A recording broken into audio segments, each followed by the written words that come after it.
محمد بن محمد الغزالی نے اپنی کتاب میں ایک چھوٹا سا واقعہ لکھا.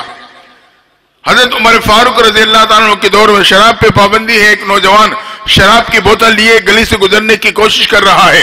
اچانک نظر پڑی گلی کی دوسری طرف سے امیر المومنین نمودار ہوئے. اب یہ بے قرار ہوا, دائیں بائیں نکلنے کا راستہ نہیں, پیچھے مڑنے کا موقع نہیں.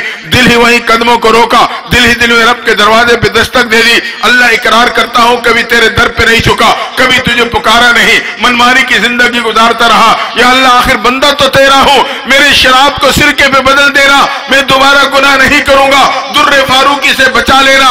اللہ تو دل کے رازوں کو جاننے والا ہے. ان اللہ ينظر الى قلوبکم, رب جان گیا نوجوان پکی توبہ کر چکا ہے. اتنے میں حضرت عمر فاروق پہنچے. نوجوان ہاتھ میں کیا ہے؟ حضرت یہ سرکے کی بوتل ہے. بوتل کی بناوٹ تو کچھ اور بتاتی ہے. کھول کے چیک کیا تو واقعی وہ شراب نہیں, وہ سرکہ تھی.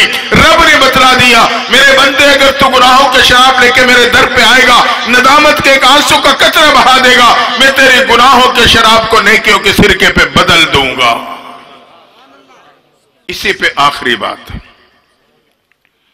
اور بہت قیمتی بات کہنا چاہتا ہوں کہ یہ ندامت کے آنسو اللہ کے ہاں کتنے قیمتی ہیں, اور یہی موقع ہے کہ ہم اور آپ ایک دو ایسے آنسو بہا کے اپنے دامن میں اسے محفوظ کر لیں. یہی میرے اور آپ کے لیے نجات کا ذریعہ بن جائے گا.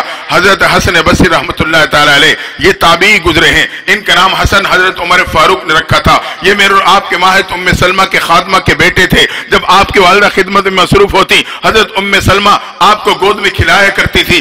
آپ کئی امہات المومنین کے گودوں میں کھیلے, کئی صحابہ سے علم پایا, کئی بدری صحابہ کی آپ کو زیارت نصیب ہوئی.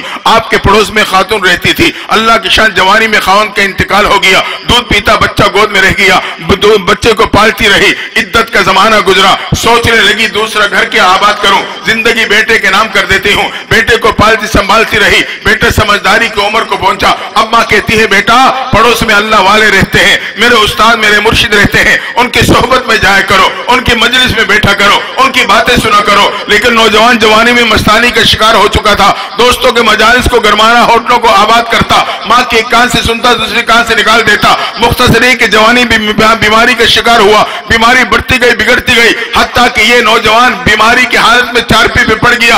اتنے طویل عرصہ گزرنے کے بعد ماں بڑھاپے کو پہنچ چکی تھی. ماں اپنے نوجوان مریض بیٹے کی خدمت کے لیے اس کے قدموں میں بیٹھ گئی. بعد اب بیماری اتنی لمبی ہو جاتی ہے, مریض کو یقین ہونے لگتا ہے میرا بیماری سے بچنا مشکل. ایک دن نوجوان کے دل میں یہ بات آ گئی, میرے اس بیماری سے بچنا مشکل. تو اپنی بند آنکھوں کو کھولا, قدموں کے طرح بیٹھے بڑھیا ماں کے چہرے پہ ڈالا, دیکھ کے کہنے لگا اماں میری ایک آرزو تو پوری کر دینا. یہ جملہ سننا تھا, ماں تڑپ گئی. بیٹا کون سی آرزو لیے پڑا ہے بتا تو صحیح, تیرے لیے جی رہی ہوں, تیرے سہارے بیٹھی ہوں, تیری کون سی آرزو باقی. اماں اگر میرا انتقال ہو جائے اللہ والوں سے کہنا میری نماز جنازہ پڑھا دے. ماں تڑپ گئی لیکن اپنے آپ کو سنبھالا, حضرت کی خدمت پہ پہنچی. حضرت میرا نوجوان بیٹا اس کیفیات سے گزر رہا ہے, آرزو کا اظہار کرتا ہے, جنازہ اللہ والے پڑھا دے. اللہ کی شان حضرت حسن بصری نے اس نوجوان کے جنازہ پڑھانے سے انکار کر دیا.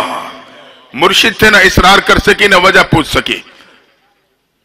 آج کل کی پیری مریدی تو تھی نہیں نا, تعویذ چلو تو پیر بھی پکا مرید بھی پکا, تعویذ نہ چلو تو پیر بھی فارغ مرید بھی فارغ.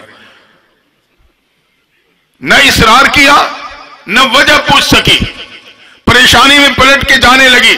حضرت نے آواز دے کے وضاحت کر دی, کہا میں اس نوجوان کا جنازہ کیسے پڑھاؤں جو پوری زندگی رب کے در پہ نہیں جھکا, پوری زندگی رب کو پکارا تک نہیں, میں کیسے نماز جنازہ پڑھاؤں. بعض علماء نے لکھا ہے حضرت حسن بصری کا تعلق اس علماء کے قافلے سے تھا جن کے نزدیک بے نمازی کا جنازہ نہیں پڑھایا جاتا تھا. ماں پریشانی میں پلٹ کے آتی ہے, بیٹے کے قدموں میں آ کے بیٹھی. بیٹے نے بند آنکھوں کو کھولا, ماں کے چہرے پہ جما لیا, مسلسل ماں کو دیکھتا رہا. ماں سمجھ گئی میرے بیٹے کی خاموش نگاہیں میرے سے کس سوال کا جواب مانگ رہی ہیں, مگر سوچنے لگی اسے بتاؤں تو کیا بتاؤں, کہوں تو کیا کہوں. مسلسل لیکن بیٹے کا مسلسل دیکھنا بھی ماں سے برداشت نہ ہوا. آخر کار دل پہ ہاتھ رکھ کے کہنے لگی بیٹا اللہ والوں نے تیرے جنازہ پڑھانے سے انکار کر دیا ہے. یہ سننا تھا. نوجوان کے دل پہ ایک چوٹ لگی, اسے ایک ٹھنڈی آہ بھری اور خاموشی میں چلا گیا. ادھر آنکھوں سے ندامت کے آنسو جاری, جو بات میں کہنا چاہ رہا ہوں, خاموشی میں چلا گیا, آنکھوں سے ندامت کے آنسو جاری. ماں ایک بار تڑپ گئی,